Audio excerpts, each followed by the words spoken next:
Assalamualaikum warahmatullahi wabarakatuh. Bersyukur kepada Allah Subhanahu wa taala dan bersalawat kepada Nabi Muhammad sallallahu alaihi wasallam.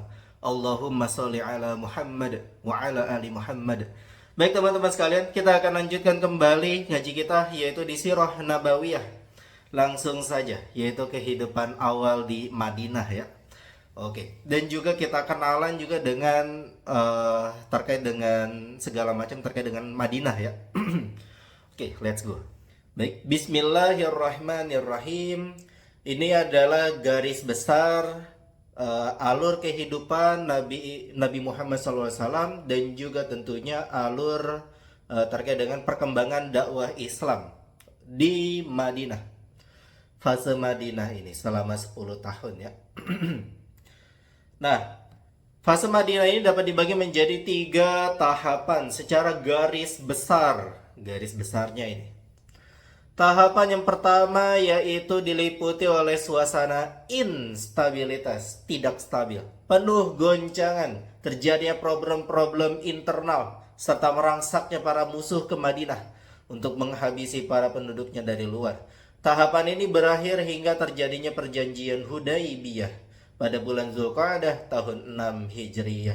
Jadi dari tahun 1 sampai tahun 6. 2. Tahapan gencatan senjata bersama para pucuk pimpinan kaum paganis dan berakhir dengan terjadinya penaklukan Makkah, Fathu Makkah pada bulan Ramadan tahun 8 Hijriyah. Jadi tahun 6 sampai tahun 8. Yang merupakan tahapan berdakwah kepada para raja untuk menganut Islam. Oke. Yang nomor 3 adalah tahapan berbondong-bondongnya manusia masuk Islam, yaitu pada tahapan berdatangannya para kabilah dan bangsa ke Madinah. Tahapan ini terus berlangsung hingga Rasulullah SAW wafat pada bulan Rabiul Awal tahun 11 Hijriyah. Nah, baik, ini adalah peta Madinah ataupun Jazirah Arab ya. Nah, baik teman-teman sekalian, ini juga ditulisin nama-nama penting. Nah, tapi yang sangat penting mungkin tentulah ini Madinatul Rasul, ibu kota daripada negara Islam ya, Madinah. Terus kemudian Makkah yang pada tahun 1 sampai 8 itu masih dikuasai oleh kaum kafir Quraisy. Nah, nama-nama yang lain lagi yang sangat penting lainnya di sini kita bisa mention terkait dengan Khaybar gitu. Khaybar ini nantinya akan menjadi base campnya orang-orang Yahudi yang nantinya akan dikuasai oleh orang Islam tentunya. Terus kemudian ada Tabuk, ini adalah peperangan yang paling jauh yang dihadiri oleh Nabi Muhammad SAW gitu di Tabuk. Itu, dan juga perang terakhir daripada Nabi Muhammad SAW. Oke. Tapi kalau selama Nabi Muhammad itu masih hidup, masih memerintah gitu ya di negara Islam Madinah, itu paling jauh itu ke Mu'tah ya. Nah itu ke Mu'tah. Ini sudah benar-benar jauh ini di Syam ini teman-teman sekalian. Gitu. Nah, ini epic banget sih kalau perang Mu'tah. Itu pasukan 3.000 orang muslimin melawan 200.000 pasukan dari Romawi ya. Gitu. Nah, kalian tidak salah dengar ya. 3.000 melawan 200.000. Nanti selengkapnya perang Mu'tah akan kita bahas nantinya bagaimana. Nah, gambaran besarnya kayak gitu. Terus kemudian di sini nama-nama lainnya harusnya di sini ada ini juga ya. Ada harusnya di sini ditulisin juga perang Sumur Badar ya. Gitu. Tapi dia bukan suatu daerah ya, nama sumur ya. Nah, Badar. Terus kemudian juga ada Gunung Uhud ya, yang dekat dengan Madinah, harusnya di sini ditulis juga, tapi oke. Terus kemudian ada Taif. Nah, dahulu di masa fase Mekah itu Nabi Muhammad pernah berdakwah ke Taif dan kemudian ditolak gitu ya. Dan kemudian ketika fase Madinah ataupun setelah penaklukan kota Mekah, Rasulullah SAW itu bersama dengan pasukan menaklukkan kota Taif juga ya teman-teman sekalian. Baik, kita akan lanjutkan kembali. Nanti selengkapnya akan kita bahas ya. Oke, baik teman-teman sekalian. Periode pertama, kondisi aktual di Madinah ketika berhijrah. Oke, jadi pembahasan ini terkait dengan kenalan bagaimana Madinah itu pada awal setelah Nabi Muhammad itu berhijrah. Nah, di sini dijelaskan oleh penulis bagaimana menggambarkannya ya. Oke, kita akan lanjutkan. Hijrah bukan berarti hanya sekedar lolos dari fitnah dan penyiksaan semata. Akan tetapi lebih dari itu. Bukan hanya tentang kabur aja dulu ya. Tapi hijrah artinya merangkai kerjasama untuk membangun tatanan baru di negeri yang aman, gitu. Nah, jadi di tempat yang baru ini harus membuat suatu sistem tatanan kehidupan yang benar-benar Islami tentunya. Oleh karena itu merupakan kewajiban bagi setiap individu muslim yang mampu untuk ikut berpartisipasi dalam pembangunan tanah air yang baru ini dan berupaya dengan segenap tenaga membentengi dan mengangkat citranya. Tidak dapat disangka lagi bahwa Rasulullah SAW pada hal ini adalah sang imam, pemimpin sekaligus pemberi petunjuk di dalam membangun masyarakat ini. Dan tidak dapat dibantah pula bahwa kepadanya lah diserahkan kendali semua urusan itu. Oke, kaum-kaum yang dihadapi oleh Rasulullah SAW di Madinah terdiri dari 3 golongan. Masing-masing berbeda kondisinya dengan yang lain, dengan perbedaan yang mencolok. Ini masyarakatnya. Beliau juga menghadapi berbagai kaum tersebut dengan berbagai masalah. Oke. Nah, siapa saja 3 golongan itu? Nomor 1, para sahabatnya yang merupakan orang-orang pilihan, mulia dan ahli kebajikan, radhiyallahu anhum ajma'in. Golongan kedua yaitu kaum musyrikin yang belum beriman, sementara mereka berasal dari jantung kabilah-kabilah di Madinah. Dan yang ketiga adalah orang-orang Yahudi. Oke. Hari ini kita akan bahas nomor 1 dan 2 dulu ya. Pembahasan orang Yahudi ini agak kompleks, nanti akan kita jelaskan di pertemuan berikutnya. Oke, kita bahas dulu yang pertama. Problematika yang beliau hadapi terkait dengan para sahabatnya adalah kondisi Madinah yang berbeda banget dengan kondisi yang telah mereka lalui ketika di Mekah dulu. Sekalipun mereka ini ketika Mekah dapat menyatukan kata dan memiliki tujuan yang sama. Namun ketika itu mereka berada di rumah-rumah terpisah, hidup sebagai orang yang tertekan, dihina dan terusir. Mereka tidak memiliki kendali apapun, tetapi kendali itu berada di tangan musuh-musuh agama mereka, orang kafir Quraisy ya. Kaum muslimin tersebut belum mampu mendirikan suatu tatanan masyarakat Islam yang baru dengan perangkat-perangkat yang amat dibutuhkan oleh komunitas manusia di dunia ini. Nah, dahulu di fase 13 tahun pertama aturan itu hanya sebatas ibadah-ibadah ritual gitu ya, mengesahkan Allah gitu, meninggalkan patung-patung berhala begitu.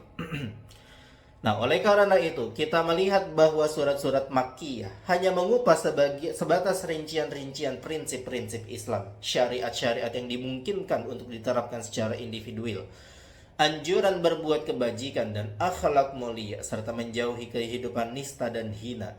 Sementara ketika di Madinah, urusan dikendalikan oleh kaum muslimin muslimin sendiri, gitu. Sudah berdikari ini sejak dari pertama kalinya, dan tidak ada seorang pun yang menguasai mereka. Mereka sudah merdeka, gitu. Karenanya tibalah saatnya bagi mereka untuk menghadapi problematika peradaban dan pembangunan, problematika kehidupan dan ekonomi, problematika politik dan pemerintahan, problematika kondisi damai dan perang, penyeleksian total di dalam masalah halal dan haram, ibadah dan akhlak, serta problematika kehidupan lainnya. Sudah saatnya mereka membentuk masyarakat baru, masyarakat Islami, yang pada setiap tahapan kehidupannya berbeda dengan tahapan kehidupan masyarakat jahiliyah dan unggul atas semua masyarakat yang ada di alam manusia, serta mewakili dakwah Islamiyah, di mana selama 10 tahun kaum muslimin menghadapi beraneka ragam deraan dan siksaan. Bukan rahasia lagi bahwa menciptakan masyarakat model ini tidak mungkin bisa rampung dalam sehari, sebulan, bahkan setahun. Tetapi harus melalui masa yang lama sehingga proses pensyariatan dan perundangan dapat sempurna, disertai pembekalan wawasan, pelatihan dan pendidikan secara bertahap. Allah lah yang menjamin pensyariatan ini sementara Rasulullah SAW bertindak sebagai pelaksana, pengarah, serta penggembleng kaum muslimin sesuai dengannya. Allah Subhanahu wa taala berfirman, A'udzubillahi minasyaitonirrajim. Huwallazi ba'atsa fil ummiyina rasulan minhum yatlu 'alaihim ayatihi wa yuzakkihim wa yu'allimuhumul kitaba wal hikmah. Yang artinya, dialah yang mengutus kepada kaum yang buta huruf seorang rasul di antara mereka yang membacakan ayat-ayatnya kepada mereka, menyucikan mereka dengan mengajarkan kepada mereka kitab dan hikmah. Al-Jumu'ah 2. Para sahabat radhiyallahu anhum ajma'in menyambutnya dengan sepenuh hati, melaksanakan hukum-hukumnya serta bergembira dengannya sesuai firman-Nya. A'udzubillahi minasyaitonirrajim. Wa idza tuliyat 'alaihim ayatuhu zadathum imana. Dan apabila dibacakan ayat-ayatnya kepada mereka, maka bertambahlah keimanan mereka. Dalam hal ini merincikan semua permasalahan tersebut bukan termasuk pembahasan tema kita ini, sehingga kita batasi sebatas keperluan gitu. Ya, di buku terkait dengan Sirah Nabawiyah ini tidak menjelaskan secara rinci gitu ya, kehidupan sosial itu kayak gimana, kehidupan ekonomi itu kayak gimana, enggak ya. Ini cuma alur sejarah aja gitu. Namanya juga Sirah Nabawiyah. Mungkin suatu saat nanti kita akan bahas juga terkait dengan tema-tema yang khusus gitu ya. Kita baca lagi bukunya gitu. Misalkan ekonomi Islam gitu. Sistem ekonomi pada zaman Nabi Muhammad SAW gitu ya. Nah, baik, kita akan lanjutkan kembali. Inilah problematika terbesar yang dihadapi Rasulullah SAW berkaitan dengan kaum muslimin sendiri, dan inilah dalam tataran yang luas yang menjadi tujuan dakwah Islamiyah dan risalah Muhammad SAW. Akan tetapi ini bukanlah permasalahan dadakan. Benar bahwa selain ini banyak sekali permasalahan-permasalahan yang perlu mendapatkan penyelesaian segera. Bukan hanya tentang ekonomi saja gitu ya. Ini yang penting banget yang harus disegerakan itu adalah faktor ini ya, pertahanan sih terutama gitu, karena masih unstable gitu ya, tidak stabil kondisi politik negeri Islam Madinah. Oke, kelompok kaum muslimin terdiri dari dua bagian. Pertama, mereka yang berada di tanah air, rumah dan harta mereka sendiri. Tidak ada yang mereka pentingkan dari hal itu selain layaknya seorang yang berbeda dalam kondisi aman di kelompoknya. Mereka ini adalah kaum Ansor. Di antara mereka terjadi hubungan yang tidak mesra, permusuhan bertahun-tahun sejak dahulu gitu. Nah, ini ya, dahulu kaum Ansor ini terpecah menjadi dua suku besar ya, yaitu adalah suku Aus dan juga Khazraj. Aus dan juga Khazraj ini mereka saling perang gitu, dan juga dikompor-komporin terus gitu. Nah, ketika kehadiran Nabi Muhammad SAW, maka mereka semua berdamai dan kemudian menjadi komunitas bernama Ansor gitu. Nah, baik. Selain daripada itu, terdapat kelompok lainnya, yaitu kaum Muhajirin. Mereka tidak memiliki apa yang dimiliki oleh kaum Ansor, gak punya harta, karena mereka itu ya udah muhajir gitu ya, orang-orang yang berhijrah. Mereka nggak bawa apa-apa, nggak bawa rumah gitu ya, nggak bawa emas segepok. Mereka cuma membawa diri mereka, terus kemudian juga kendaraan unta gitu ya, kalau mereka punya, dan kemudian juga harta-harta yang bisa dibawa aja gitu. Oke, mereka tidak memiliki apa yang dimiliki oleh kaum Ansor tersebut. Bahkan keberadaan mereka di Madinah berkat meloloskan diri gitu. Selamat aja udah alhamdulillah gitu ya, meloloskan diri. Mereka tidak memiliki tempat untuk berlindung, tidak memiliki pekerjaan guna memenuhi kebutuhan hidup mereka, dan tidak pula punya harta sehingga dapat mencapai taraf kehidupan yang layak. Jumlah mereka yang mengungsi ini tidaklah kecil, setiap hari selalu bertambah. Setiap dari mereka yang beriman kepada Allah dan Rasulnya telah diizinkan untuk berhijrah. Seperti diketahui bahwa kota Madinah tidak memiliki kekayaan yang berlimpah. paling kebun kurma gitu ya. Sehingga dengan adanya kondisi itu membuat neraca ekonomi mereka terguncang di saat-saat genting seperti ini. Rupanya kekuatan musuh Islam telah pula melakukan semi embargo ekonomi, boykot singkatnya gitu ya. Sehingga karenanya berkuranglah pasokan barang-barang dari luar dan kondisi pun semakin kritis. B. Kelompok kedua yaitu orang-orang musyrikin yang merupakan jantung kabilah-kabilah Madinah. Akan tetapi mereka tidak dapat berkuasa atas kaum muslimin. Di antara mereka ini ada yang masih diliputi keraguan dan bingung meninggalkan agama nenek moyangnya, akan tetapi tidak menyimpan rasa permusuhan dan makar terhadap Islam dan kaum muslimin. Tidak berapa lama dari kondisi itu mereka pun masuk Islam dan benar-benar ikhlas di dalam memeluk agama Allah. Di antara mereka ada pula yang menyimpan rasa dendam dan permusuhan terhadap Rasulullah SAW dan kaum muslimin. Akan tetapi tidak mampu melawan mereka. Mereka sudah banyak gitu ya, sudah menjadi pemerintah gitu. Bahkan mereka terpaksa menampakkan rasa cinta dan ketulusan mengingat kondisi yang mereka hadapi ini. Nah, ini dia. Ingat selalu nama ini teman-teman sekalian. Ingat selalu nama ini. Ketua daripada munafikun yaitu adalah Abdullah bin Ubay. Abdullah bin Ubay. Ingat-ingat tuh nama tuh. Nanti dia akan banyak ini ya, kontribusi untuk memecah belah umat Islam ini nih. Abdullah bin Ubay. Fitnah-fitnah yang dia akan diberikannya nanti selengkapnya akan kita bahas. Kaum Aus dan Khazraj pernah berada di bawah kepemimpinannya seusai terjadinya perang Bu'ats. Kalau tidak salah kita sudah pernah bahas juga perang Bu'ats, tapi singkat doang gitu ya. Ketika ini kayaknya sih 1 atau 2 tahun sebelum Nabi Muhammad berhijrah gitu. Nah, baik. Jadi setelah perang itu ini ya, si Abdullah bin Ubay ini hampir saja akan menjadi pemimpin Madinah. Nah, penjelasannya ada di buku ini, kita akan bahas.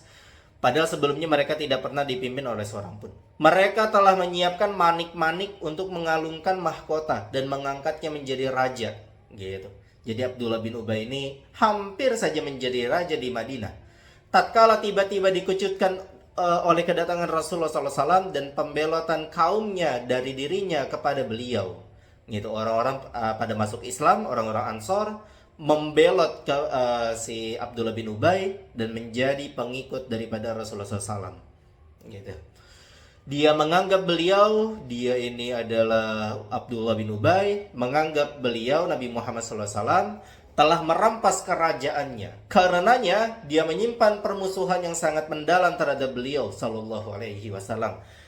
Manakala dia melihat situasi yang tidak berpihak kepadanya untuk dapat berbagi dengan beliau dan nantinya dia tidak akan mendapatkan keuntungan duniawi, maka akhirnya dia secara lahir berpura-pura masuk Islam gitu.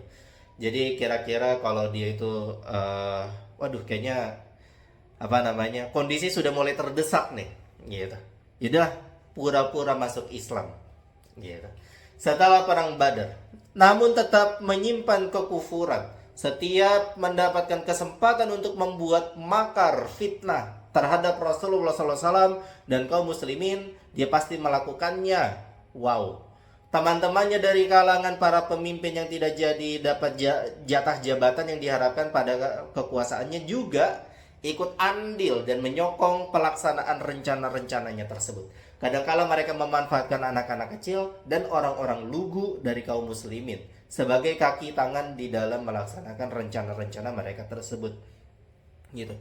Jadi orang-orang munafik itu sudah ada dari zaman dahulu kala, teman-teman sekalian. Itu adalah pembahasan kita pada hari ini. Semoga dapat bermanfaat ya, menambah wawasan terkait dengan sejarah daripada Nabi Muhammad SAW, sejarah penyebaran agama Islam sampai ini ya, Nabi Muhammad wafat, dan kemudian juga menambah keimanan kita bahwa agama ini memang benar-benar ada. Rasulullah SAW itu benar-benar utusan Allah dengan membawa banyak mu'jizat, bukti-bukti bahwa beliau adalah Nabi dan Rasul yang terakhir, teman-teman sekalian.